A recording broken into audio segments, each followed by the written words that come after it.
Hello everyone, Shrimati मोहरी देवी Tapadia girls college के YouTube channel में आपका फिर से स्वागत है। हम क्लासिफिकेशन पढ़ रहे थे आर्थ्रोपोड्स की और पिछले वीडियो में हमने क्रस्टेशियंस के बारे में पढ़ा था, उनके जनरल कैरेक्टरिस्टिक्स देखे थे। हमने ये देखा कि 5 सब फाइलम्स में आर्थ्रोपोड्स को डिवाइड किया गया है, उसमें से 4 हमने डिस्कस कर लिया और आज जो है 5th और फाइनल जो सब फाइलम है हेक्सापोडा, उसके बारे में डिस्कस करेंगे।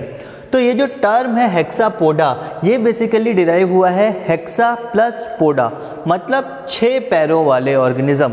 तो यहाँ पे जिन ऑर्गेनिज्म के बारे में बात करेंगे वो सब के सब 6 पैरों वाले होंगे, 6 लेग्ड ऑर्गेनिज्म। ओके, तो हेक्सापोडा एक लार्ज सब फाइलम में बहुत सारे ऑर्गेनिज्म इसके अंदर आते हैं। आप डेली बेसिस पे कुछ ऑर्गेनिज्म को देखते होंगे, जैसे चींटियों को आप देखते होंगे, कॉकरोचेस को देखते होंगे या फ्लाइज को देखते होंगे, बटरफ्लाई देखते होंगे, वो सारे के सारे हेक्सापोडा के अंदर ही आते हैं। अब इनके बारे में अगर अपन देखें तो यहाँ पे मैक्सिमम जो स्पीशीज़ पाई जाएंगी वो विंग वाली होंगी, पंखों वाली होंगी स्पीशीज़ ऑर्गेनिज्म, पर कुछ होंगे जो विंगलेस भी होंगे, बिना पंखों के भी पाए जाएंगे। ठीक, और नेक्स्ट अपन देखें जो बॉडी है इनकी 3 भागों में डिवाइडेड है। बॉडी जो है इनकी वो 3 भागों में डिवाइडेड है, दैट इज हेड, थोरैक्स और एब्डोमेन। तो इन 3 भागों में डिवाइडेड है। पहले में हमने देखा था कि हेड और थोरैक्स फ्यूज होकर सिफेलोथोरैक्स बना रहा था, बट यहाँ पे हेड अलग होगा, थोरैक्स अलग होगा, सिफेलोथोरैक्स का फॉर्मेशन नहीं होगा, सिफेलोथोरैक्स का निर्माण नहीं होगा। तो हेड और थोरैक्स अलग अलग रहेगा यहाँ पे। उसके बाद अगर अपन देखें तो जो हेड रीजन है, सिर्फ हेड, वो बेसिकली 6 सेगमेंट से मिलकर बना होगा, 6 सेगमेंट से मिलकर बना होगा, 6 पार्ट से मिलकर बना हुआ होगा, 6 सेगमेंट्स। ठीक है, तो हेड विथ 6 सेगमेंट्स। उसके बाद ये जो थोरैक्स है, यहाँ पे 3 पेयर्स ऑफ जॉइंटेड लेग्स, यहाँ पे 3 पेयर लेग्स प्रेजेंट होंगे। 3 पेयर लेग्स मतलब 6 लेग्स प्रेजेंट होंगे, इसी के कारण इनका नाम है हेक्सापोडा। तो थोरैक्स में 3 पेयर लेग्स प्रेजेंट होंगे, that's why it's name is Hexapoda. उसके बाद हेड में एक पोर्शन और रहता है, हेड में एक पोर्शन और रहता है जिसको अपन बोलते हैं एक्रोन। हेड में एक पोर्शन रहता है एक्रोन। अब हेड सेगमेंटेड रहता है, पर एक कंप्लीट पोर्शन रहता है अनसेगमेंटेड पोर्शन। ये जो है अनसेगमेंटेड पोर्शन है, हेड के ऊपरी वाले भाग में इस तरह से रहता है, और यहाँ पे इसके 2 कंपाउंड आइज जो है प्रेजेंट रहती है, और उसके बाद जो है वो हेड का पोर्शन स्टार्ट होता है बनना। ठीक है, यहाँ से हेड का पोर्शन स्टार्ट होता है बनना। तो ये सबसे फर्स्ट जो पोर्शन रहता है ये रहता है एक्रोन का, जहाँ पे कंपाउंड आइज प्रेजेंट रहती है। ठीक है, तो यहाँ पे ये भी लिख दो कि acron bears compound eyes. Acron में कंपाउंड आइज प्रेजेंट रहती है। कंपाउंड आइज बोलने का मतलब वैसी आंखें जहाँ पे छोटे छोटे विजुअल यूनिट्स बहुत सारे प्रेजेंट होंगे, बहुत सारे विजुअल यूनिट्स देखने के लिए छोटे छोटे यूनिट्स प्रेजेंट होंगे, उन सब से मिला के एक इमेज बनेगी। पर वो जो इमेज बनती है वो ज़्यादा क्लियर नहीं होती, हाई रेजोल्यूशन की नहीं होती। जैसे कि आप देखते हो ना, अगर आप यूट्यूब पे वीडियो देखते रहोगे तो उसमें रिजोल्यूशन आता है 144 पिक्सल पे, या फिर 240 पिक्सल पे, 360 पिक्सल पे, और सबसे हाईएस्ट आता है 1080 पिक्सल्स पे। उसी तरह से इसके जो आइज़ की क्वालिटी है वो थोड़ी कम रहेगी, पर जो एरिया ये कवर करेगा वो बहुत ज़्यादा रहेगा। मतलब अगर हम 1080 पिक्सल पे सिर्फ एक पर्टिकुलर सामने देख सकते हैं, तो ये 144 पिक्सल से ही पूरे दिशा में देख सकते हैं, एक बहुत बड़ा एरिया कवर कर पाते हैं। तो ये फ़ायदे होते हैं इनके कंपाउंड आइज़ के।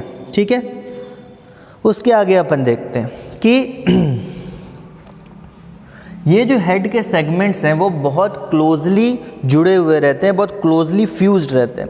ठीक है, उसके बाद अपन देखते हैं सेगमेंट 1 और 3 हेड की अगर अपन बात करें, हेड में अगर अपन बात करें तो सेगमेंट 1 एंड 3, 1 और 3 सेगमेंट में किसी भी तरह का कोई अपेंडेजेस नहीं पाए जाएंगे। 1 और 3 segment 1-3 lakhs any appendages.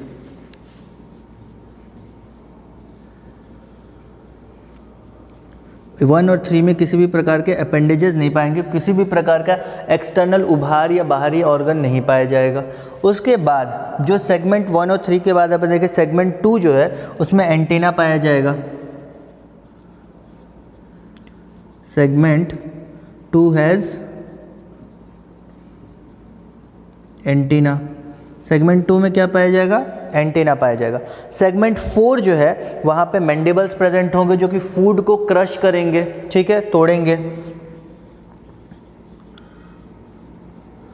Segment 4 has mandibles for crushing the food. Food को चबाने तोड़ने के लिए, क्रशिंग करने के लिए सेगमेंट 4 में मैंडिबल्स प्रेजेंट होंगे। सेगमेंट 5 में मैक्सिला प्रेजेंट होंगे चबाने के लिए।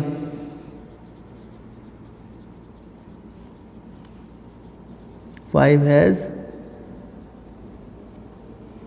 Maxilla for chewing of food, मतलब चबाने के लिए मैक्सिला प्रेजेंट होगा सेगमेंट 5 में। और सेगमेंट 6 जो होगा उसमें लेबियम प्रेजेंट होगा जो कि इनके माउथ का लोअर लिप बनाएगा।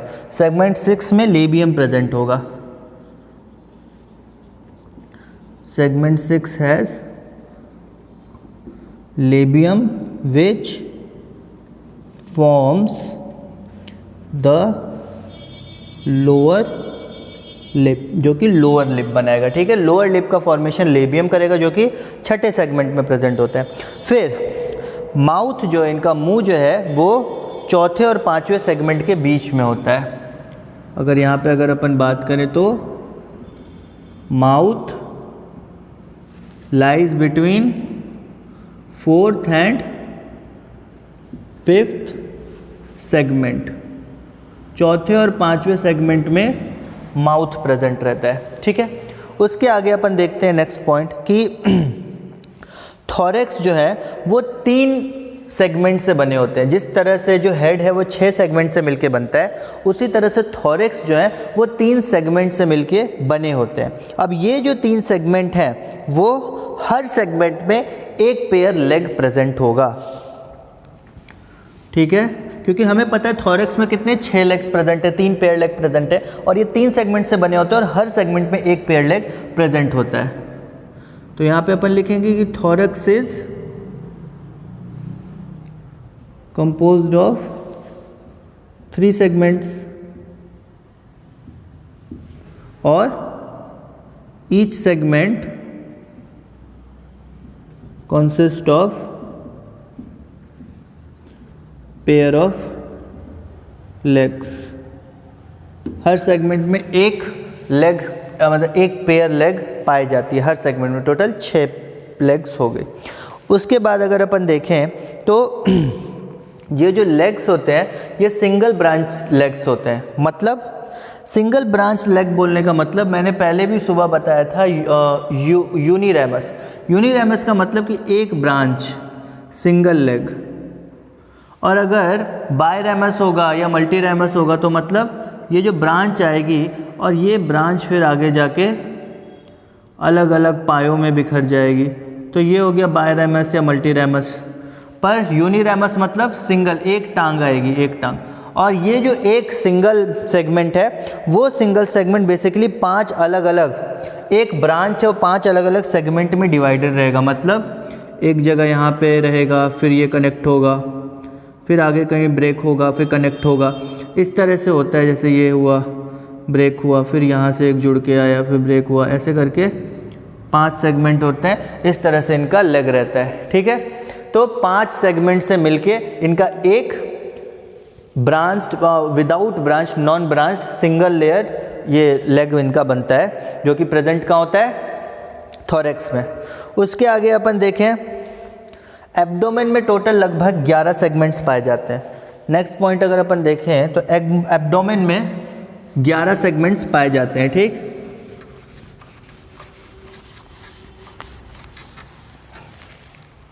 Abdomen consist of abdomen,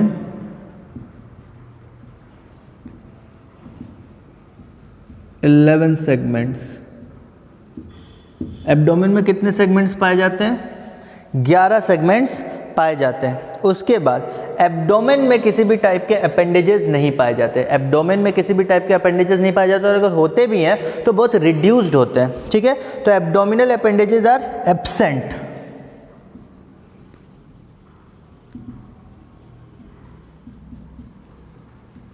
abdominal appendages are absent. If present, then very reduced। अगर प्रेजेंट होंगे तो बहुत रिड्यूस्ड फॉर्म में प्रेजेंट होंगे, बहुत छोटे होंगे, बिल्कुल रिड्यूस। ठीक है, उसके बाद अगर अपन देखें तो एब्डोमेन जो है, एब्डोमेन का जो पोर्शन है, पिछला पोर्शन है, वो बॉडी का जो ऑर्गेनिज्म का जो मेन जितने भी सिस्टम है, इंटरनल सिस्टम्स है, वो maximum internal system abdominal part में ही रहते हैं। Like respiratory system, like reproductive system, ये सारे सिस्टम जो हैं वो सारे के सारे एब्डोमिनल पार्ट में ही रहते हैं। Abdominal part consist most of the internal systems, जैसे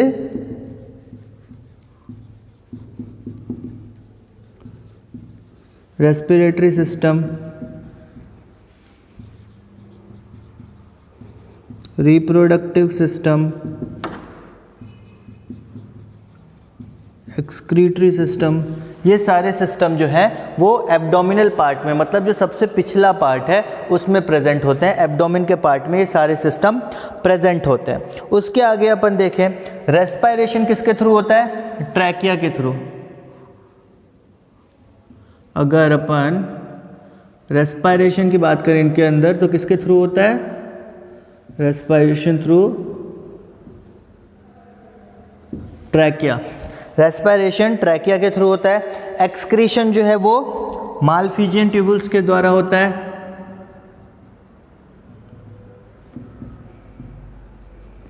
एक्सक्रीशन थ्रू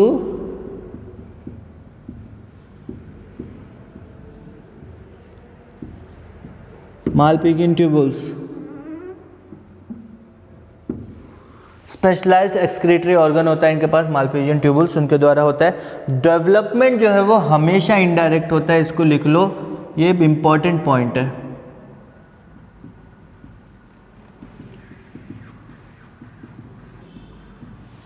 डेवलपमेंट जो है वो इनडायरेक्ट होता है, वो भी हमेशा।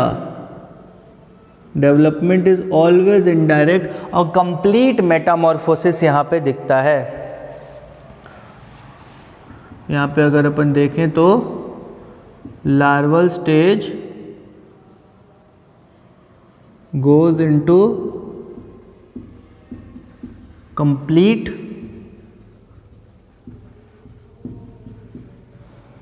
मेटामॉर्फोसिस। मतलब ये जो लार्वल स्टेज आएंगे, लार्वा से प्यूपा बनेगा, उसके बाद एडल्ट में आएंगे, तो ये पूरा का पूरा जो एक स्टेप बाय स्टेप मेटामॉर्फोसिस का स्टेज है वो सब कंप्लीट करते हुए ये लार्वल स्टेज से एडल्ट स्टेज में कन्वर्ट होंगे।